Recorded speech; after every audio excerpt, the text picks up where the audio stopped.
Good morning, students. In previous lecture, we have completed the property of law of exponent. ठीक है, law of exponent की सारी चीजें आपको मैंने बता दिया था, ठीक है ना। और उस लॉ ऑफ एक्सपोनेंट पे मैंने आपको एनसीईआरटी लेवल के क्वेश्चंस भी कराए थे, ठीक है ना। आई होप आप लोग कर लिए होंगे, अच्छे से कर लिए होंगे, ठीक है ना। और कोई दिक्कत आई हो या आ रही हो तो उसको आप हमारे व्हाट्सएप नंबर या कमेंट बॉक्स में लिख के अपनी प्रॉब्लम शेयर कर सकते हो, ठीक है ना। इससे हम उसके बारे में भी बात कर सकें, ठीक है। लॉ ऑफ एक्सपोनेंट में एक अच्छी सी प्रॉपर्टी है ना, एक अच्छा सा कॉन्सेप्ट आज है जिसकी बेसिस पे हमें क्वेश्चंस भी करने हैं और उसको समझना भी है, उसको आप लोग समझ लो। इससे हमें लॉ ऑफ एक्सपोनेंट की बेसिस पे इक्वेशन सॉल्व करने में हमें हेल्प होती है, ठीक है। जैसे क्या है, अगर किसी की पावर m है तो प्रॉपर्टी देखो इक्वल टू a की पावर n। आप इसको ऐसे समझो, अगर बेस इक्वल है, ठीक है ना, तो पावर इक्वल होगी। तो प्रॉपर्टीज क्या है, इसका मतलब ये हुआ m इक्वल टू n। तो आप इसको लिख सकते हो when base of the function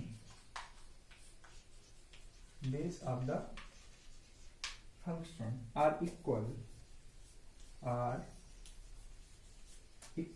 then power will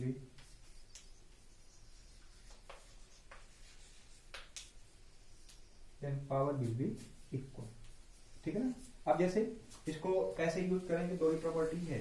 तो इसे मान लीजिए हमारे पास दिया होगा 2 की power x square minus 5 equal to 2 की पावर 10। फाइंड एक्स, या ऐसे ले लो 4 की पावर 10, फाइंड एक्स। तो यहाँ पे प्रॉब्लम आएगी भाई, इस प्रकार क्वेश्चन के सॉल्व करेंगे, क्योंकि आप तो ठीक है दिमाग में ये चल रहा हो कि मैं 4 को 10 टाइम मल्टीप्लाई कर देंगे, लेकिन इसका क्या करोगे, एक्स कुछ भी हो सकता है। तो इस प्रकार के प्रॉब्लम को हैंडल करने के लिए हमें सिंपल सा ये फॉर्मूला यूज करना है। तो इसको हम कोशिश करेंगे बेस इक्वल हो जाए। तो बेस इक्वल की बात करने की बात करेंगे तो देखो इसको इस प्रकार सॉल्व करेंगे, 2 टाइम 2 की power x square minus 5 equal to 2 की पावर 2 की पावर 10। तो आपको एक फार्मूला मैंने बताया था, a की पावर m की power n equal to a की पावर m n। तो ये क्या होगा बच्चे, इसको सॉल्व करेंगे तो 2 की पावर 2 इंटू 10 विच इज 2 की पावर 20, ठीक है ना। तो हमारे पास रिजल्ट क्या आया, रिजल्ट की बात करेंगे 2 की power x square minus 5 equal to 2 की पावर 20। अब देखिए बेस इक्वल है, बेस इक्वल तो पावर क्या होगी, इक्वल होगी। इसका सिंपल सा मतलब ये हो गया x square minus 5 equal to 20, ठीक है। एक्स स्क्वायर इक्वल टू 25, क्योंकि 25 इधर गया तो 20 प्लस 5 25। रिजल्ट क्या आएगा, x equal to under root 25 और अंडर 25 की वैल्यू क्या होती है। तो इस प्रकार का क्वेश्चन इंपॉर्टेंट है, इसको भी हमें करने हैं, ठीक है ना। हालांकि आपको एनसीईआरटी में नहीं देखने को मिलेगा, आपके 9th क्लास की एनसीईआरटी में नहीं देखने को मिलेगा। आप आर डी शर्मा में जाओगे तो इस प्रकार का क्वेश्चन आपको देखने को मिलेगा, ठीक है। तो आप इसको लिख लो, समझ लो और इस प्रकार के क्वेश्चन सॉल्व करने की कोशिश करो, ठीक है। दूसरा देख लीजिए,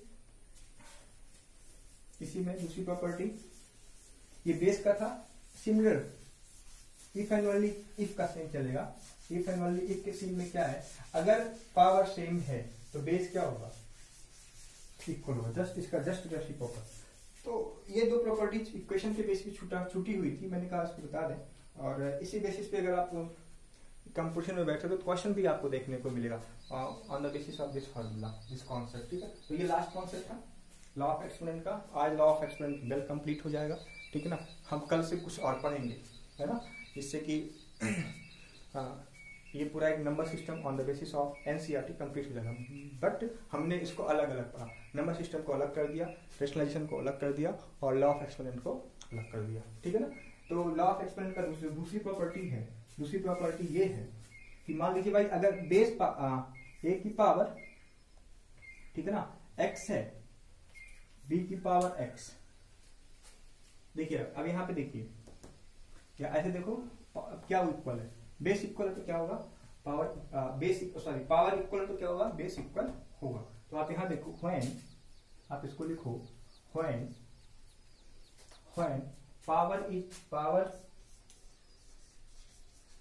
power of the function of the of the function is equal, then base will be equal. Okay, question देखिए, क्वेश्चन हमारा ये है एक्स स्क्वायर, ऐसा करो, ठीक है, x square minus 5x plus 6 की पावर,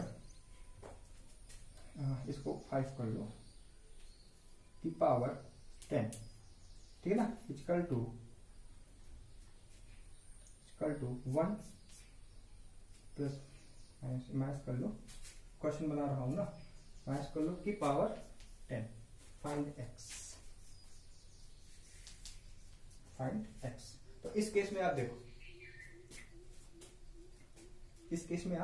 देखो, बेस क्या है, बेस इक्वल नहीं है, ठीक है, बट पावर इक्वल है, समझ रहे हो बात को, बट पावर इक्वल है, तो क्या होगा, तो पावर इक्वल, तो इसका मतलब ये हो गया, ओके, पावर इक्वल, तो ये इसके कंपेटिबिलिटी में देखा, बेस इसका क्या हो जाएगा, इक्वल हो जाएगा, क्या मिलेगा, एक्स स्क्वायर, इसको 5x हटा ही दो, क्योंकि अभी इस प्रकार क्वेश्चन किया नहीं है मैंने, x square minus 5 equal to क्या हो जाएगा, तो यहाँ पे क्या मिलेगा मुझे, x square equal to 6, x equal to क्या मिलेगा उससे, बात समझ में आ गई। तो इस प्रकार के आप लोग क्वेश्चंस करो, है ना, और जो नहीं आया वो मेरे से आप डिस्कस करो, ठीक है ना। अभी एक्चुअली मेरे पास आर डी शर्मा है नहीं, तो अगर आर डी शर्मा मैं मैच करा रहा हूँ, अगर मुझे मिल जाती है तो फिर मैं आर डी शर्मा के क्वेश्चंस कराऊंगा, लेकिन कॉन्सेप्ट सारे हम करा देते हैं, ठीक है ना। आइए क्वेश्चन हम करते हैं सिंपली।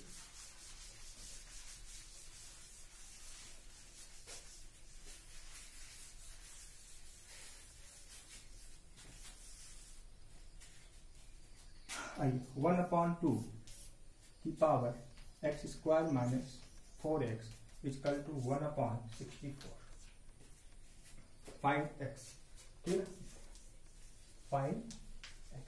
तो क्या करोगे, देखो आप इसको क्या लिख सकते हो बेटा, 1/2 x square minus 4x equal to 1/2 की पावर कितना, 2 4 8 16, 2 की पावर 6,